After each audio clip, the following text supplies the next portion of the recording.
It's like all of a sudden, Lori's getting the news. I got a good student.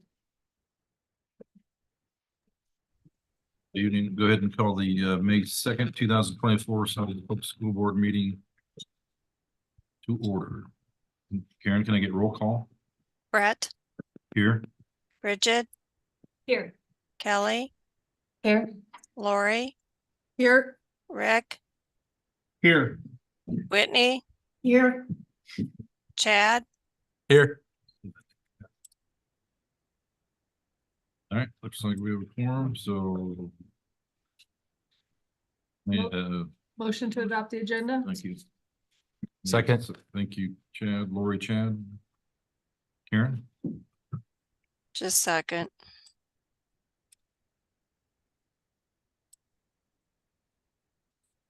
Bridget, Yes. Kelly, Yes. Lori, Yes. Rick, Yes. Whitney, Yes. Chad, Yes. Brett, Yes. Okay, item 1C, pledge of allegiance, please stand. Pledge of allegiance To the flag of the United States of America and to the republic for which it stands, one nation, under God, indivisible, with liberty and justice for all.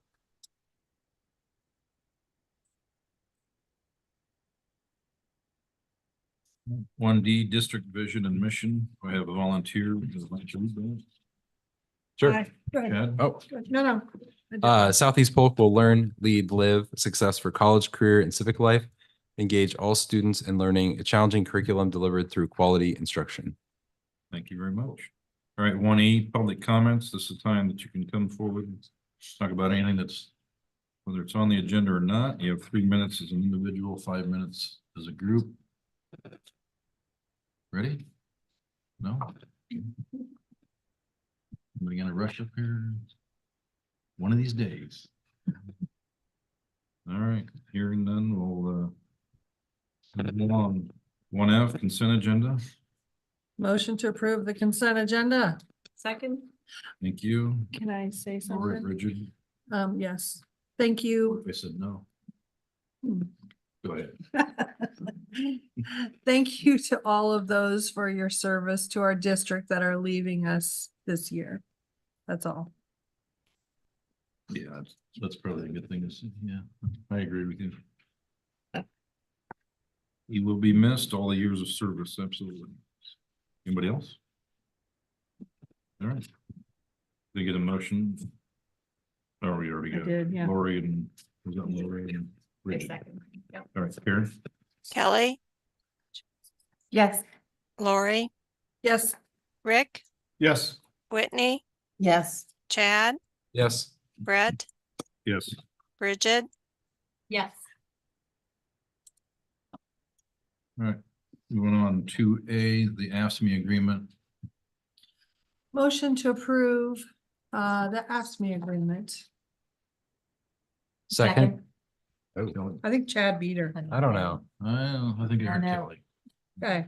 Lori, Kelly. Can I get a roll call or, yeah, roll call? Lori, Yes. Rick, Yes. Whitney, Yes. Chad, Yes. Brett, Yes. Bridget, Yes. Kelly, Yes. All right, 2B, this will be for the agreement we have with Gibson Farms. Motion to approve. 7 acres of land for rent. Sorry. Motion to approve. There you go. Second. Thank you. Karen? Rick, Yes. Whitney, Yes. Chad, Yes. Brett, Yes. Bridget, Yes. Kelly, Yes. Lori, Yes. All right, the next one will be 2C, that'll be the Patterson Family Farm Lease where we have the 10 acres. Motion to approve? Second. Thank you. Whitney, Yes. Chad, Yes. Brett, Yes. Bridget, Yes. Kelly, Yes. Lori, Yes. Rick, Yes. All right, 2D, that'll be the Fick Family Farm Lease for 20 acres. Motion to approve. Second. Karen? Chad, Yes. Brett, Yes. Bridget, Yes. Kelly, Yes. Lori, Yes. Rick, Yes. Whitney, Yes. All right, 2E, their fiscal year 2025 salaries and wages for administrators and other professional staff. Motion to approve. Second. Karen? Brett, Yes. Bridget, Yes. Kelly, Yes. Lori, Yes. Rick, Yes. Whitney, Yes. Chad, Yes. All right, 2F, or district office organizational chart. Motion to approve the district organizational chart. Second. Karen? Bridget, Yes. Kelly, Yes. Lori, Yes. Rick, Yes. Whitney, Yes. Chad, Yes. Brett, Yes. All right. 2G, this is for some salary adjustments that need to be made. I'll move to approve the salary adjustments. Second. Karen? Kelly, Yes. Lori, Yes. Rick, Yes. Whitney, Yes. Chad, Yes. Brett, Yes. Bridget, Yes. Okay, for 2H, phase 4.2, just for the record, it says on your sheet that it's supposed to be voted on May 16th. It's on here today because they had to move it forward. They had some things that get scheduled before the end of the year, so it just worked for timing. So just, if you wonder why it says May 16th. But we're supposed to take action We're today. supposed to take action today. Yep. They've asked to bring it forward and they just didn't get it changed on the document, so. Motion to approve. Second. All right, thank you. Karen? Lori, Yes.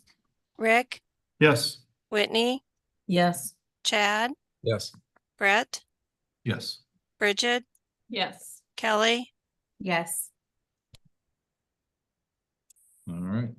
Item 3, turn it over to Dr. Lipnick, topics for discussion. Thanks. Southeast Polk joins school systems throughout the state to salute our local school board members and celebrate public education during Iowa's annual School Board Recognition Month in May. This is designed to recognize the contributions made by Iowa's local board members, including our own members here tonight, who through election are charged with governing public education. Our board members oversee an overall annual budget of around $175 million. Almost 7,500 students, over 1,200 employees, and 17 buildings. That number has changed over the last couple of years. They contribute thousands of hours each year to lead the district, whether it's crafting policies, hiring administrators, listening to staff, student and family concerns, or advocating with legislators. Board members always strive to build a solid foundation toward the goal of high student achievement. Tonight, we recognize the dedication and hard work of these people. Their love for learning and their commitment to the students, staff, families, and communities served by the Southeast Polk District help to ensure that we're providing our community's children with a sound education, the most important investment we can make. Please join me in saying thanks to our school board members for their efforts in propelling our students to new heights.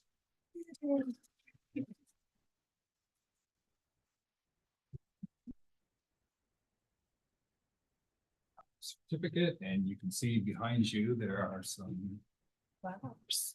Thank you.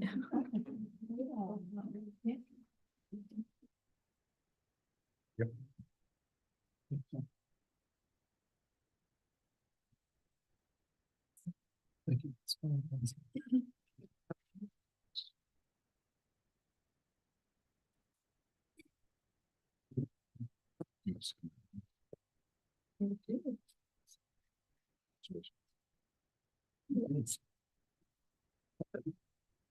Big Genie wants a picture. So. Oh, okay. Or how do you want it? Just standing?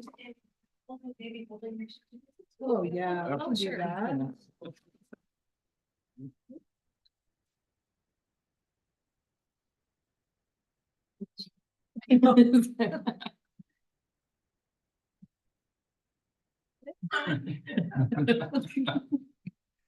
That doesn't surprise me at all. Here we go. Ready? 1, 2, 3. One more time. And just in case. Thanks, Jeannie. Thank you. I think I'd like to put your.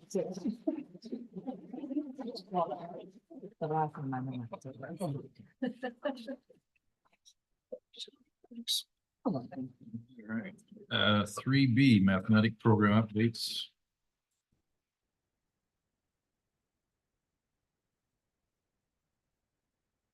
Good evening, board. We'd also like to echo our thanks for all your support for teaching and learning at Southeast Polk.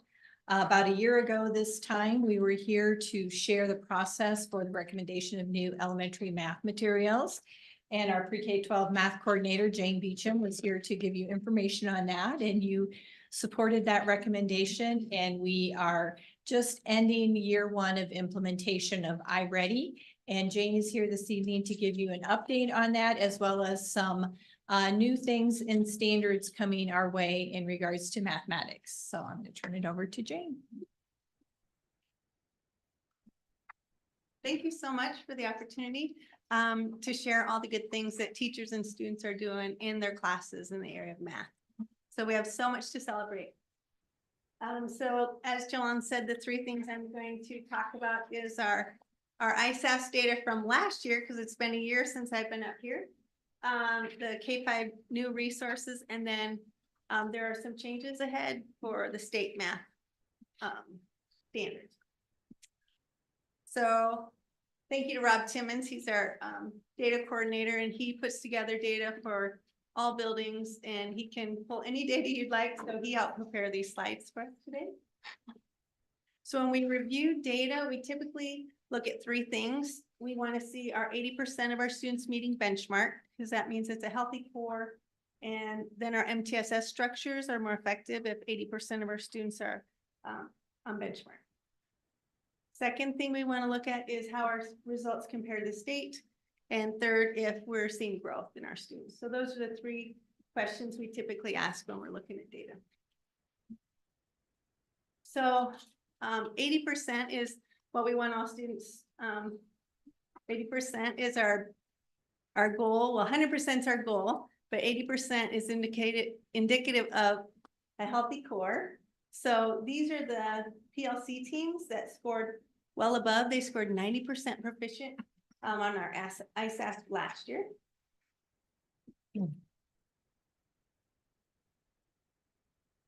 It's very exciting.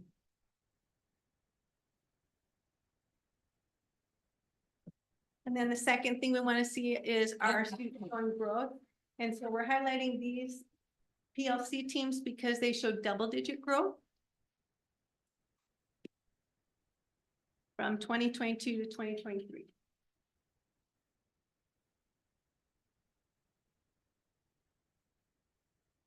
And then these are the PLC teams that exceeded the state ISAS by double digits.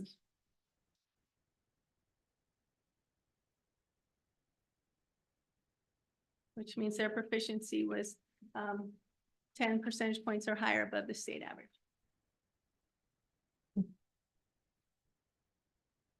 So many good things. Kids are working hard, teachers are working hard, and we're seeing the results through the students' learning. So last year was amazing because at Southeast Polk, every grade level in math met or exceeded the state proficiency. So in the white is the state of Iowa, and then the gold is Southeast Polk.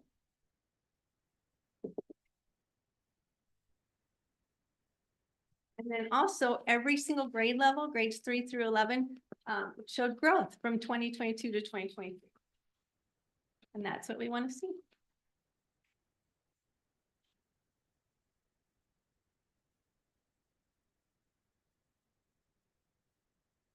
So when we adopted the new resources last year, it wasn't because we wanted to improve our scores. It's because our scores are really great, but what we were previously using was no longer available. They were no longer making it anymore. So we had to switch to a new platform. And we had 1,500 students pilot and I think 60 teachers last year. And we chose iReady, and you guys have adopted that last year. And so I wanted to show you some things that we're learning with our iReady materials.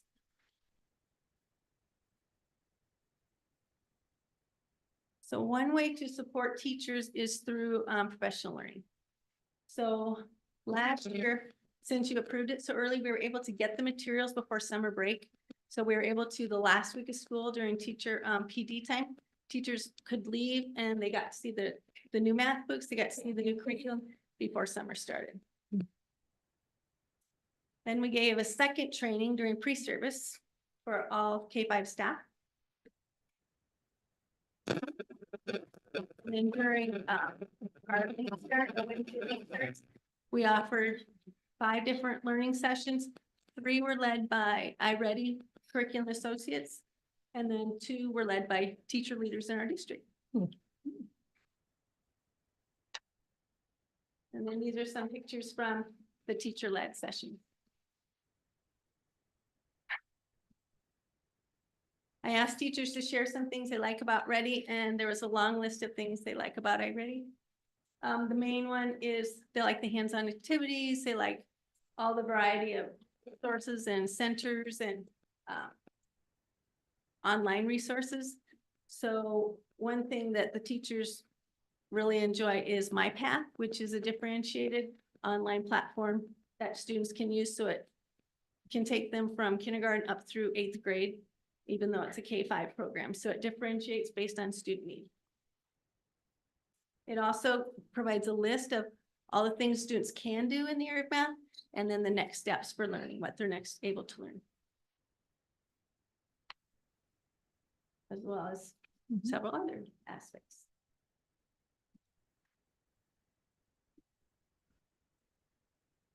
At the beginning of the year, we gave a diagnostic and iReady to see how it aligns with what we've been teaching. And this was the results from the beginning of the year. And we wanted 80% at tier 1. And we were at 77% at the beginning of the year. So that means we're right where we need to be. And That was encouraging to know. sorry, tier 1 is just core instruction, right? Yes. So not pulling them aside into small groups or Right. outside of the normal curriculum. So 80% is our goal for core. Yes. Okay. And then tier 2 is small group within the classroom. And then tier 3 is pull out usually. So tier 2 is on top of at grade level, and tier 3 is on top of below grade level.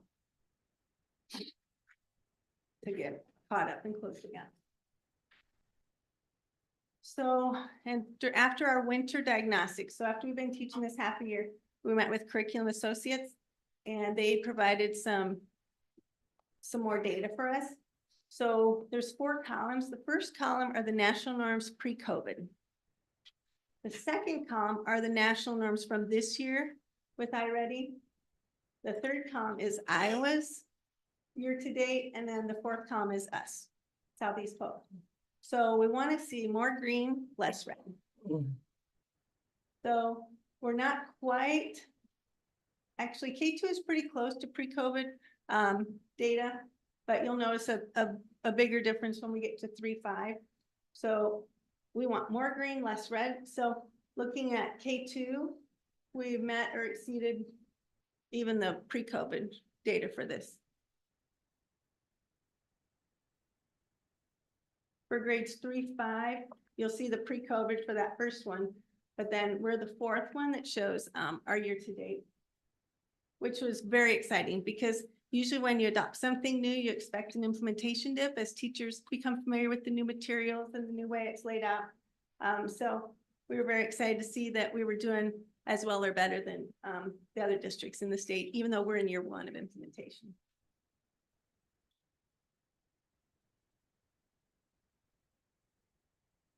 And then we gave our mid-year diagnostic, and for students to show typical growth, they should get 50% because we're halfway through the year. And our school average, our district average is 63% typical growth. So students were learning at a higher rate than typical growth. District-wide, all 8 elementaries increased more than 50%, so that was good. So all of them were showing great growth, and our range was 56 to 77%. Nice.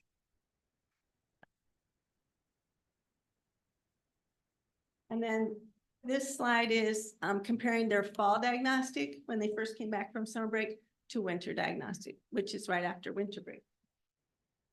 And again, we want to see more green, less red. This is a good slide for seeing their growth by grade level.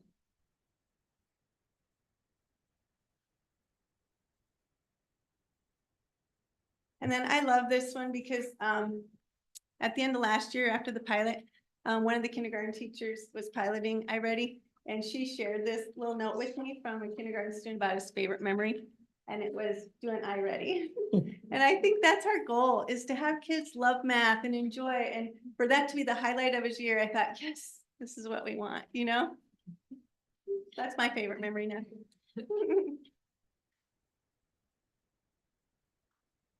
Then the third thing I was going to just let you know that's changing is it says proposed state math changes, but they were just adopted April 26th, so they have now been adopted by the state. And just in case you get questions about it.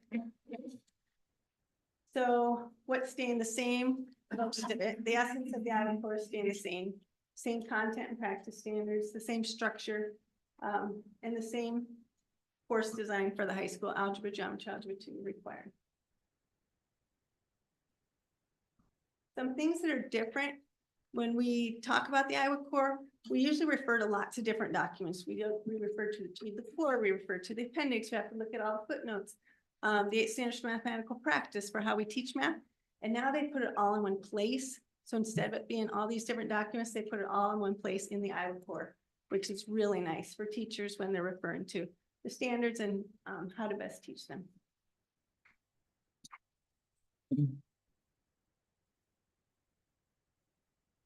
So most of it stayed the same, some small changes for K2, they're gonna have students count forward and backward. This helps them with number sequence and adding and subtracting. We've also always had money problems from 2nd grade on up, but we didn't do coin identification in the Iowa core before, so they've added that to K2. Because in 2nd grade, they're supposed to solve problems with money, but in 1st and kindergarten, they didn't even have identification, so they added those. Fluency is flexible, efficient, accurate, instead of just, are you fast, you know? And then 6-8 is applying formulas instead of memorizing all formulas. Can you apply them? And even on our state exams, they give us the formulas, but they want to see if students can apply them. The higher level thinking. This is the high school recommended sequence. And our high school already has this sequence, but now it's laid out in the Iowa core.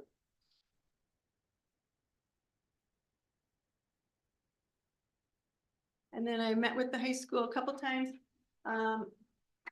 There were the biggest changes to the high school because K8 has always been delineated. In 8th grade, you do this, in 5th grade, you do this. But high school, it gives you like hundreds of standards and says you can teach them whenever you want, wherever you want, as long as all kids get them. So they have delineated that a little more at the high school level.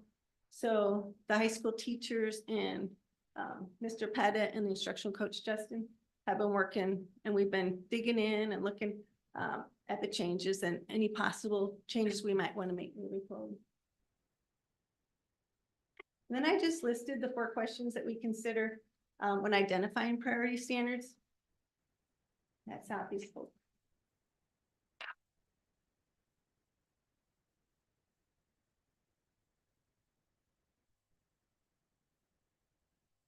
Usually when there's a new adoption, we have a 3-year implementation period. And then they were adopted already. So I'll work with Joe Allen and we'll come up with the district-wide implementation plan.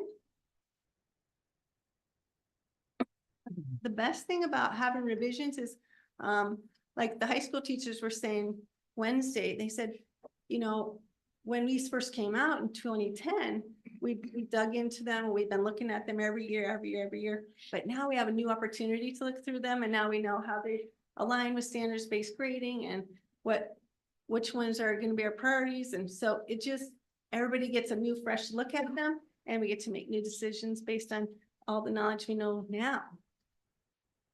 So that's kind of the really good thing about when we have revisions.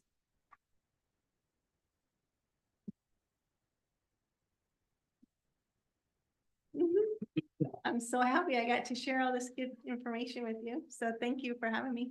Well, I'm glad you guys are still doing coins and all that stuff. I'm gonna make a joke that they need to have debit card recognition. Venmo. tap. Yeah. Dude, seriously, and that may not be part of math, and maybe it is. Do they teach them to write checks and balance stuff?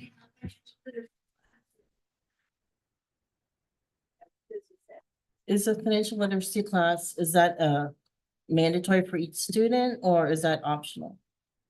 It was mandatory, and then it was optional, then it was mandatory. And it was optional, but we have embedded the standards into all of our grade levels and plan to keep that there. Okay. So, yes. I just want to say that these numbers are very impressive. I mean, not just to beat the state at all grade levels in math, or well, meet or exceed, but the growth. Mhm. And then, that data is before like iReady or any of that, right? That's the previous year's ISASP data. So, and then the in progress reporting feedback you're getting as you're going with iReady is we're growing even from there. So it'd be exciting to see what this graph looks like next year. See if we can get everything back to pre-COVID and maybe above. We are just as we're taking the test, we still have students taking the test, and then the paper pencil tests still need to be scored, but we start to get preliminary indicators. And the preliminary indicators look very strong. And to adapt new materials when you are already at a strong point and maintain that strength doesn't happen by accident. So I really appreciate the math leadership and support that went into that. And Jane provides a lot of support to the teachers. And she was also a key member on the state team that revised the math standards. So she had a voice for Southeast Polk and her math knowledge at the table. And that benefits us as the standards become implemented because she has firsthand knowledge of what went into implementing those standards. So I'd like to thank her for all the hard work that she gives to help math excel here. So I just, go ahead. Okay, so there are 3 slides in particular, but slide 22, when you were talking about application as opposed to memorization, that is a huge key because we don't want our students to just graduate from high school and have all this knowledge, but nothing to do with it. So I really appreciate that you're doing that. And then on slide 24, your priority questions and the one that said, is this a life skill? Have you guys always asked that question? Well, I love that. I think that's very important, so I'm glad that that's in there. I did have a question on slide 12. You said the cultural connection on one of those bullets. What is that?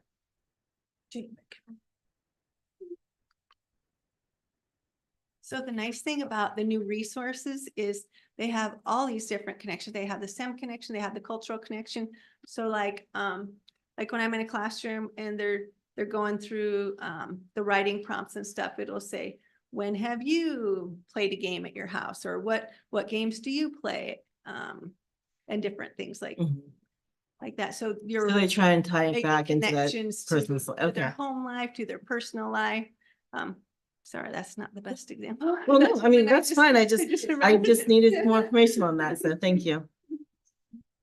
I have a question or comment, I guess. Some of your earlier slides couldn't help but notice that Mitchellville and Runnels had some really high scores. Is that due to smaller class size or are they doing something special? Well, there are a lot of factors that go into that, but all our buildings are very unique and all our buildings are doing something very special, but you're right, traditionally, well, not traditional, in recent years, Mitchellville and Reynolds have had really high schools. So they're just doing really well. It's not class size, it's not. Well, they are doing really well. And one thing I noticed when I'm at Mitchellville and Reynolds is they really have a commitment to all students, means all students. And for example, like when I was in a Reynolds classroom, the 2 first grade teachers would bring all the kids together and then based on enrichment or what needs they met, then they would split them. So it was all their kids. When I was at Mitchellville and they were looking at data and they said, oh, these students need this, these students need this, then they split them all up and it didn't matter who your classroom teacher was, depending on where you went. Sometimes they'd pull the title math teacher as well to pull a group. So it's all hands on deck. So I see that a lot at Mitchell and Reynolds. Okay, thank you. I noticed the same thing, and it seems like those 2 schools tend to customize things more for their, and I don't know, I don't want to put down any other schools, but they tend to customize for their students, and a few years ago, they had smaller class size, but that's not necessarily a thing anymore since we're sending kids out to Mitchellville, so I just find it really interesting. That's true. And Yeah. Reynolds also, a few years ago, they had, I think, 19 in their first grade classrooms, and now they have 27. Right, So, yeah, you're right. They're growing. Everybody's growing. very cool.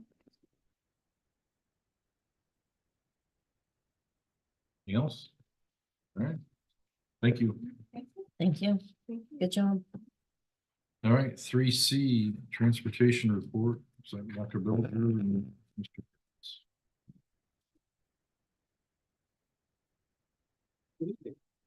Evening.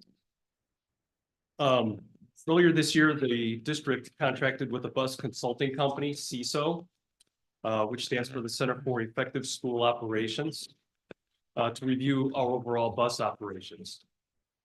Tonight, Mike Archer and Shannon Connolly will provide a brief presentation of their scope of work and some of their recommendations. So I'm going to turn it over to them, and then we'll answer any questions you might have. Good evening. Can everybody hear me? A little bit. Karen, can you turn it up a little bit, or Jason? No. Can you talk some more? All right, how about now? Oh, good. All right. Good evening. Thank you for having us. My name is Mike Archer, and I have Shannon Connolly as well here to present some of our findings from a study that has been ongoing for the past several months. Just confirming everybody can see the screen, the presentation. Yep. So just a quick introduction. CISO stands for the Center for Effective School Operations. We are based in Minneapolis, and we, Shannon and myself, represent the transportation division. There are other divisions within our company that serve in consulting capacities for communications, technology, finance, and human resources within K-12 education. Our transportation services division consists of around a team of 30, providing management, routing, dispatching, customer service, technology, and project support related to K-12 student transportation. We have over 200 clients throughout North America that are collectively being served by our team members today. And we have several projects throughout the state of Iowa, including a previous project which myself and some other team members of CISO were a part of under a different company name, but that took place in 2016. And then through our team, we have over 150 years of combined leadership experience in student transportation and advisory services. And again, the project team that has consisted of myself, Mike Archer, I'm the Director of Transportation Projects for CISO, and Shannon Connolly, who's a consultant that was supporting the project as well. Our scope of work began with a data collection process, which allowed us to begin the system assessment, which included a review of all transportation policies, a review of all the bus routes and the schedules that support these routes. We reviewed the budget for the current fiscal year, as well as expenditure data that goes back several years.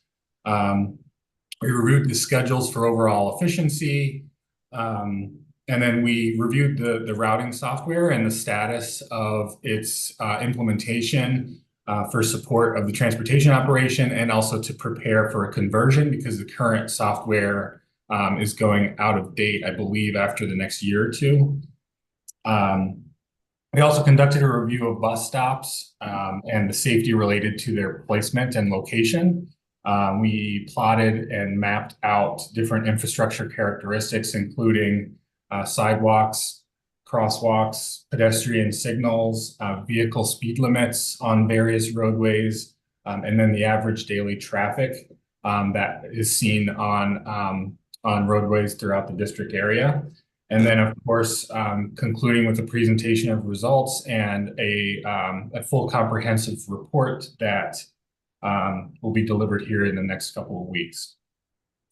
Our process always begins with the collection of technical information and documentation. Again, this is bus routes, schedules, that comes from the routing software and also from various materials that support the operation, all the transportation policies, fleet characteristics, what kind of buses are running, how old are they, how many miles are they running, and then again, tying that all in with, how financially successful is the operation. We also collect data not just from documentation, but also from interviewing personnel throughout the district that have an interface with transportation. Obviously, the transportation team and the leadership that supports the transportation department, as well as routers, dispatchers, and office staff. But we also met with several school principals and the business office for the district. We conducted several site visits. We went out to the several elementary schools and all the secondary buildings, including the one under construction. This was to view vehicle access, egress and ingress of how both parent pickup and staff parking, as well as the school buses surrounding the facilities. We drove around the district to observe some school bus stops just to make sure of their placement and get a feel for the characteristics. And of course, we digest all this information, we do some research, we do some analysis, and we develop the recommendations that I'll be presenting. So the executive summary, this really is a summary of our key findings. One of the primary reasons for originally doing this study is obviously the new middle school. It poses a challenge in scheduling transportation due to its distance from the other secondary campuses. As of now, all secondary students are transported on the same buses, and they're picked up and dropped off at each location. Now we're adding a third. We made 4 recommendations for how to mitigate challenges once the school is open. So for next year, 4 different options to explore. Our primary recommendation that came through a lot of meetings with Southeast Polk stakeholders throughout the past couple months, as well as our own internal recommendation, would be to bring students to a transfer location where they will transfer from the bus that picks them up in their local neighborhood, and then transfer to a bus that goes to their school of attendance. To accomplish this, a secondary recommendation was made for more time to be established in between the arrival and departure of secondary schools and the arrival and departure of elementary schools, by either moving secondary buildings earlier or elementary buildings later by 10 to 15 minutes. And then speaking to some of the safety and the review of pedestrian infrastructure surrounding some of the school buildings, the attendance area for Southeast Polk has seen a lot of population growth in recent years, particularly in the north and west portions of the district. In some cases, there are bus routes that overlap each other. Bus stops are located very close to one another. This suggests a very high level of service. Parents and students are receiving a good quality. The bus stops are nearby to their homes, but in some cases can add redundancy and inefficiency to the overall network. We've provided some detailed maps of the existing sidewalk and pedestrian infrastructure and other attributes associated with the road network. And so what we recommend to do is we provide the digital files for these maps, that they be implemented into the new routing software that's being converted, I believe, over the summer or during next school year. So when we're looking at the bell schedule, just to give a little bit of a deeper dive into some of our analysis. So this is a diagram that depicts when every bus is deployed actively on a route that's picking up or dropping off students. In this case, we're picking up students in the morning. This is the AM graph. What we see is starting at around 6 o'clock in the morning, buses are hitting the road, starting to pick up their first students. And then they're dropping off at around 7:15. Then there's a big gap. Again, at around 7:40, those buses begin their second trip or route, and that's for an elementary school. Any of the elementary schools within the district, depending on where their secondary route is located, they'll go to that portion of the district area to serve those elementary students. The purpose of showing this is just to contrast it with the PM. You can see it's the same graph. We're taking the bus routes and when the buses are supposed to be deployed on their route, but there's no gap in between the dismissals or in between the afternoon trips. They're going right from their secondary trip into their elementary trip. So to go back to a previous point of just separating the arrival and departure windows, with the addition of a school that is about 15 minutes away from the current secondary buildings, any kind of additional separation you can give will help in the transportation process in the afternoons. Primarily in the afternoons, it will help in the mornings as well, but the afternoons are really where the bottlenecks in the network occur. And then just to look at it in sort of a different way graphically, we have all the bell schedules lined up as they are currently. And then what we're looking at in the second diagram is not only how long a route takes to complete. So from the moment it leaves the high school driveway to the moment it drops off the last student, but we also have to consider how long it takes for the buses to get into the driveway and get staged for students to start boarding. We have to take into account how long students take to get on the bus from wherever their locker is located. And then also how long it takes to actually leave the property and begin their route. There's a traffic jam. And so this is all time that needs to be accounted for. And it adds up. And so what we're trying to depict here in the second graph is, with an average duration of 50 minutes, adding on 10 to 20 minutes to that whole dismissal process, we're over an hour. And we don't want these trips to be overlapping so that they're late to their subsequent elementary school route. So just some notes at the bottom, kind of summarizing what I said. There needs to be focus on staging buses at the buildings, time accounting for students that are loading onto the buses, how much time is required for buses to clear the property and break past that gridlock. So really once they, 3 buses go this direction, 3 buses go that direction, it can take some time. And then now to get from the junior high or the middle school from another dismissal point. So how the buses are going to be picking up all 3 buildings. And then just how long are the routes from when they depart the school to when they finish their dropping off their last student. There's some things that could be done in routing and changes to the way the routes are designed to kind of accommodate for any new bell schedules. So that's all I have. I wanted to keep it pretty high level and quick, but we're happy to answer questions, or I can hand it over to anyone else who'd like to add. Yeah, I just have one question on the, let me get back to it here.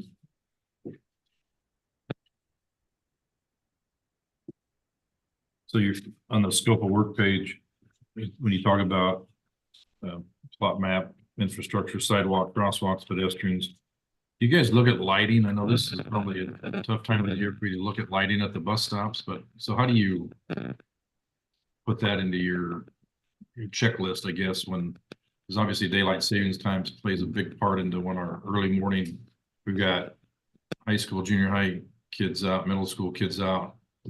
It's really dark out mornings about 6 o'clock, and Right. how can we put that back into, do you do that, first of all, I guess? So we can, and a lot of the data that supports this came from outside sources. So a lot of it came from the Iowa DOT. We can potentially, it may be more of on a municipal level for the presence of streetlights. We can add that to all the other mapping layers that we have, which would give us a good idea for, you know, if they're plotted already by one of the cities within the district, we'll know for that area. But we didn't do a lot of actual observations, but we would be glad to take any data that exists already and incorporate it into our maps. Yeah, because I can see, obviously we have to put the bus stops where the kids are at. I mean, we can't just, but we also have to look at, you know, just that, is it safe for lighting? I mean, the bushes around it play an impact, and the traffic. So I just wanted to kind of see where you guys are at on that, if that's something we could do, or, so basically we have to do it in-house. Yeah, but we have, I mean, obviously this was a really brief presentation of a lot of information, a lot of research. So David and I are going to work together, put a task force together and look at all of their recommendations, get our routes updated, our maps updated, and then our plan would be to come back to the board in less than a year, probably next winter, and give you kind of part two. This is what we've been provided, and this is what we've done with that data, and then move forward. So go ahead and ask any additional questions. Yeah, I don't know if it's a concern or just want more information at a later date, probably not right now, but on the recommendation, the summary page, the recommendation is to bring students to a transfer location. They will transfer from their local neighborhood bus to their getting on a bus of their school attendance, which makes sense, but it's, you know, the supervision of the students getting off the bus and finding the new bus and what could happen during that transition. Just something I want to hear more about because I'm concerned about that. Yeah, so in the morning with the secondary routes, we're gonna do like a drop and go. So basically, depending on where that bus is located, if it's a bus that dominantly picks up in like the Mitchellville area, they might drop off at the middle school first. Mhm. So like a third and a third and a third of the buses will drop and they'll rotate through. Would it be an In the immediate morning. transfer or do the kids And wait a then in while? the afternoon is where we'll have the transfer hub. So we'll pick up at the middle school in the afternoon. We'll pick up at the high school. Everyone will go to the junior high, and then that's where we'll have the transfer hub. So the students at the middle school will get off their buses. The students coming from the high school will get off their buses and then get on buses to go home.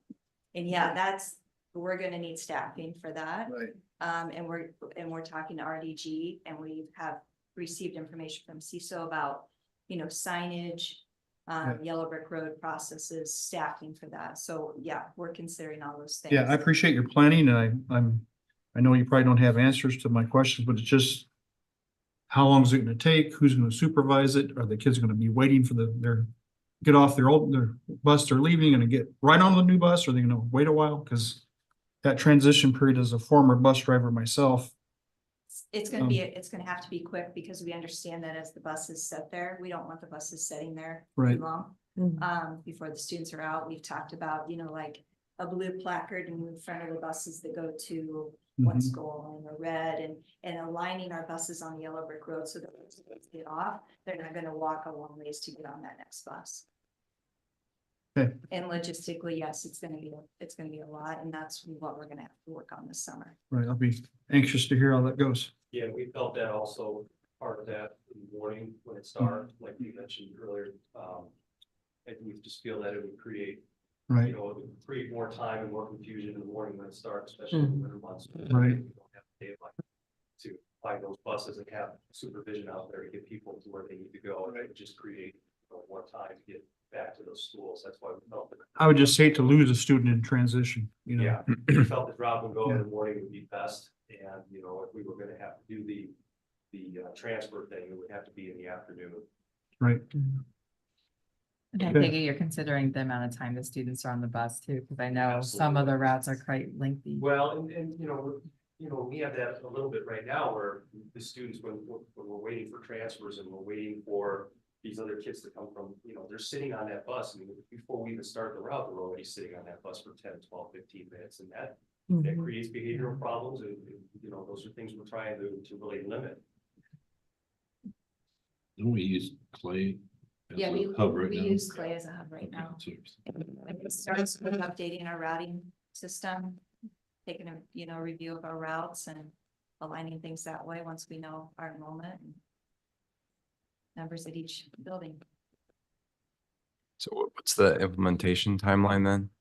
We're not making any changes right now? We're gonna do that next year or the year after? Start school. Yeah, but we're reviewing this information and have been reviewing it as we've gone along. So when you say at the start of the school year, are you talking about this coming August?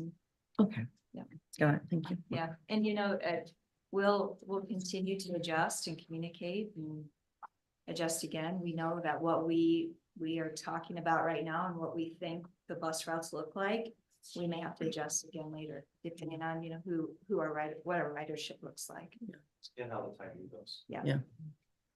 I'm sure we'll be making several changes. I mean, they may be small, but we have to make adjustments, we will. I Right. mean, we do it now. Right. It's an ever evolving process It is. in the school district for the best of all the students. Make sure those school buses have air conditioning in case they have to sit on there. I knew that would weave its way in. Yeah. You hear that, Kevin? It's like this. Mm, Okay. Thanks for your time. Thank you for your time. Thank you. Thanks, Mike. Thank you for having us. Thanks, Mike. Thanks, Shannon. Thank you. All right, moving right along, 3D Metro Board Workshop Report. All right, who'd like to start? Chad, you want to start? We'll just work our way back. Sure, I'll start. I didn't prepare anything specifically, but we had this board workshop with the other metro schools. It was kind of cool that it started out with a conversation at a dinner table between us and Waukee and with President Handy's leadership and I think the president of the Waukee School Board. They extended that to Des Moines and Johnston and Ankeny, several other districts too. I don't remember all. There were 7 altogether. 7 altogether. And there was really pretty good attendance there, some great conversations. We were kind of separated by topic into different tables and talked about things like student achievement and behavior and mental health. And really got to hear from what other districts are doing and share what we're doing. And I think it was a good collaborative effort. I hope we do it again sometime too, because I think that there's a lot we can learn from each other. It's a little different than going to the big conference they have every year at IASB, which is great also. But this was more Metro. is Metro focused. So there were other districts a lot like us. And so I think we're all sharing the same opportunities and challenges. And it's good to be able to have those conversations.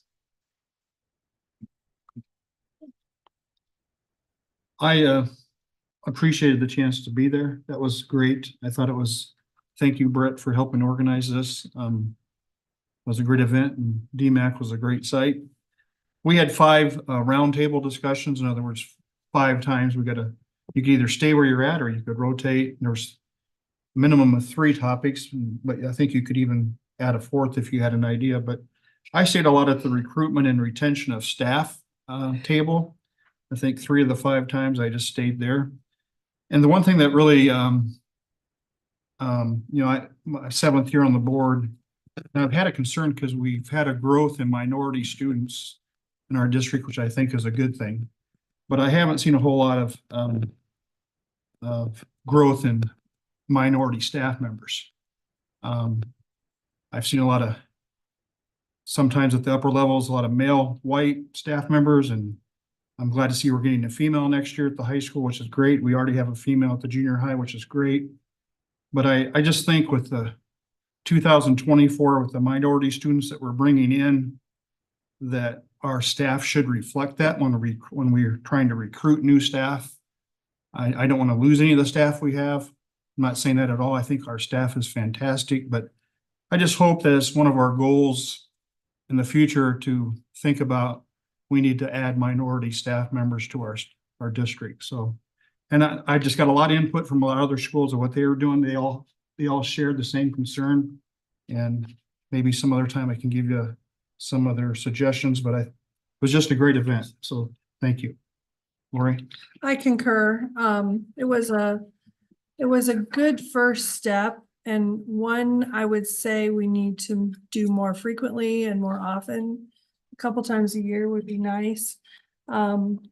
It's nice when you like, we've been at different events and we've sat with Waukee before, and we have good conversations, and each school that we sit with through the years shares things that maybe we don't have, or we don't deal with issues, or they have issues that we don't have problems with. But it's always interesting and enlightening, and everyone has a different take on how they handle different situations, which I think for the Metro is a very valuable tool for us to have and to reflect with each other on. Not that we all want to be the same, we don't. But I think if we talk more or meet more often, maybe we're not reinventing the wheel. And I know leadership meets with their different leaders, et cetera, throughout the district, but it's nice for the board to have those conversations and share those conversations. And I found it very valuable. And I do too hope that we do this again and more often. I thought it was a good first step. Well, this is my first one, so I I don't have one to compare it to, but I thought it was a really good experience. I was a lot at the mental health, student mental health. I talked a lot about that. One thing that I found interesting is a lot of the board members expressed concerns about, well, there was two lines of thought. One was lumping mental health and behavior together. I found it interesting that the Des Moines representative felt that, they did way too much of that in Des Moines, where adversely in Waukee, they didn't feel like they took mental health into consideration when addressing behavior enough. And so it was interesting to see, the more urban school district and then the suburban school districts speak about their differences. One other thing I found extremely interesting, because it wasn't, I found it actually kind of more interesting. It wasn't brought up enough. I'm glad to see that that Rick had one of those conversations is about the cultural concerns of our minority students. I can speak to that myself because, I was born and raised in Ames, and my brother and I were the only Black kids in school. And so I haven't been shy about sharing this. I was hesitant about coming out to Southeast Polk just because of the reputation that it had. It's had back in the day as far as not having any there's no Black people out there. I don't know how many times I heard that. But a lot of, when I brought that up in our discussion, a lot of the other suburban school districts felt the same way, that Des Moines does a good job of bringing in a lot of the area nonprofits, like Investing in My Future, Brother to Brother, to support those cultural concerns for the minority students. So they, are feeling more connected, especially if they're coming from a more urban area. And what is this? And all those things are things that we can do that won't cost any money to us whatsoever. These nonprofits are, they're begging to come. They want to come. They want to do that. And so I felt that was a great conversation to have. Dr. Roberts was in on that conversation as well. Some of the different things or different groups that they have. And the Des Moines School District is definitely something as far as taking cultural concerns into consideration at Southeast Polk that we could easily do and implement here. Yeah, I want to echo as well. That was a great experience. I just found like at the conference, we had such a limited time to talk to another school district, and just what we got out of that, we wanted to expand on. So I want to thank Brett for pursuing that and helping make it happen with IASB. it was really interesting to like learn from other districts and board members how the similarities that we have and challenges, but the differences in the way they do things, even just their board business and how they like communicate, how they, some challenges that we all have, you know, attracting and retaining associates.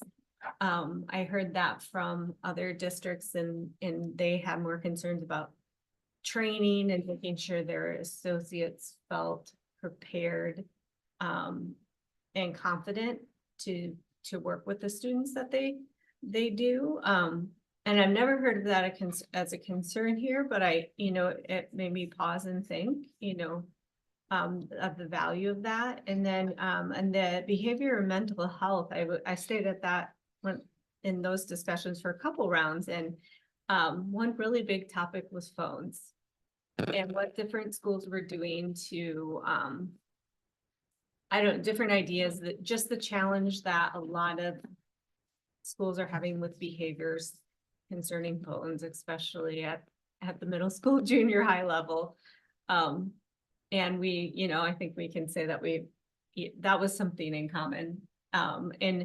And knowing that we're all facing that challenge and how we can all maybe help each other think of solutions and share that, so we, you know, can, not that we have to be unified, but it's easier when schools and, you know, close by districts are kind of on the same page in terms of policy. Then you don't have as much pushback, I think. So and just where parents and the culture might feel about phones and how things might be turning a corner with us in terms of how they impact mental health, and people realizing that even more.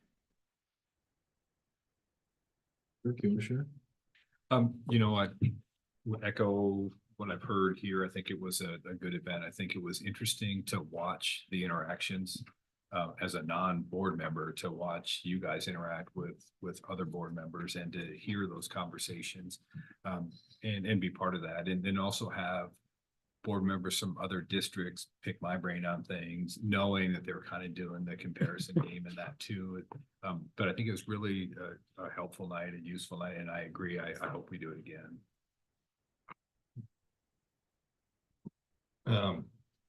Yeah, I think the three topics, just to make sure we mention them all: student learning, growth, and the mental health and behaviors, and then staff recruitment and retention. We started off with about 7 topics, because I think some of you were asking about, maybe talking about this topic. I think Lori brought up about, like, how do you manage your board meetings? Somebody was talking about that. And so when they put out the poll, these were the top 3. So as we go back through, we're going to meet here again in the next couple of weeks to kind of critique what we've done, how we put, you know, gather the information, all that stuff that was put on the board they'll get sent out to you. And then I think the objective would be to get back together to talk about those in general, what was discussed, and then add to that with other topics. So if you have more topics, I mean, we'll still take it. I think the vote was, you'll see that the vote will be that we'll do this again, because I think it was pretty productive. Yeah, I think the mental health and behaviors was a good piece. Bridget and I think said, well, no, it was Chad and I that sat there, and but Bridget talked about it too, because that must have been the whole agenda, was like mutual policies, trying to figure out, you know, how we hit those hot topics. And it does make me feel a little bit better that you always hear that when people call you and complain, or they email you and they say, you know, this specific topic or this specific topic, and you think it's just the burden on your shoulders for your district, but it's obviously metro-wide. So I guess teachers and staff that are out there don't, I mean, there's a lot of people in our shoes, so we're trying to, I think that was the kind of the goal of making sure that we're doing, you know, are we doing right at Southeast Polk? you know, versus what everybody else is doing. And we try to be unique and say we're trying to focus on our Southeast Polk kids, but I think that helped us, or at least helped me kind of rationalize some of the things that are going out there, that it's not just Southeast Polk, even though some parents think it is. And stuff like that. So that's kind of I guess the objective of what we'll try to move forward with. If anybody's got any other suggestions or thoughts, make sure you let me know, because like I said, in a couple of weeks we'll be getting together and critiquing it and figuring out if we want to move forward. So was the timeline with the 5 groups with the 20 minutes, is that, you think we should have more time? That was pretty I good. thought it was adequate. That's very good. Okay. Yeah, it was nice to have the option though to stay with the topic as Yeah. long as you Yeah. wanted to. Right. And that the way that it timed out, that you could actually like, I mean, I think that was kind of a requirement. There wasn't a 4th or 5th topic, so you got to spend extra time, but mix up with other people too. So you could talk about mental health and behavior with, you know, one group of board members and superintendents, and then talk to a different group and get different ideas from both. So Yeah, and I talked to Dirk about it, you know, like when we have our late starts and early out Wednesdays, you know, it's like other schools are doing different days, or they're doing once a month or something. And but I think that's, I guess, is what, you know, are those the things that, you know, are Wednesdays working good for us? For example, like I think it was Ankeny. I can't remember which one I told you, but one of the schools was doing Friday afternoons, and I was like, how the heck does that work? You gotta be nut, you know, it's like, so I'm kind of like intrigued, like, well, how do you get the teachers to hang around Friday afternoon and do this stuff, you know?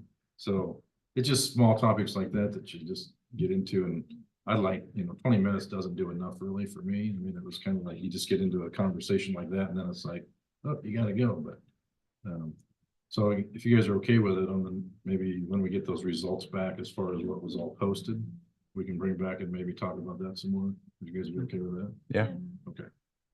Yeah, and if you didn't hear the Des Moines, we'll have an example of a high school going phone free. North High School will be starting. They're going no phones starting next school year. So we will have an example to see what our students will explode if that happens. Nice. I say go for it. Tear it up. All right, Um, anything else? yeah, just that I think I'd be remiss as an IASB board member not to shout out to IASB that helped put that on, Lou and company. I mean, they had quite a few staff members there. Almost the entire staff. T was there to kick it off, and Siobhan was there. So yeah, I mean, it's a really, really good group, and I didn't expect that. I thought maybe it was gonna be Lou and maybe a couple others, and yeah, a lot of their staff was there to support the event and make sure it was successful. So One more thing too, I want to add that was useful. It's always nice to talk to other board members from other districts, simply because we have different issues, all of us, but we're all kind of in the same boat as a board of 7, you know, working together, trying to work together, trying to do what's best for every district. So it's always nice to be with people that have similar lives, I guess. How's that? It was also interesting in the first table is that we didn't even talk about the topic. We had someone who was fairly newly elected, and then, you know, some of us who are still in our first term, but we've, you know, are in year 3, and someone who might be in the second term, and just to like exchange that experience, like, you know, how, like, what did you learn your first year? How do you get to know, like, just kind of, I don't know, an opportunity to offer mentorship, to earn, you know, to learn more from others, and just kind of, I don't know, because it can be something to get used to. It's a different experience, and to offer that encouragement and advice. Thanks for everybody who was able to attend, and we'll keep you posted on what we do with the next one. So, Thank you. anything else for the good of the cause? Motion to adjourn? Thank you.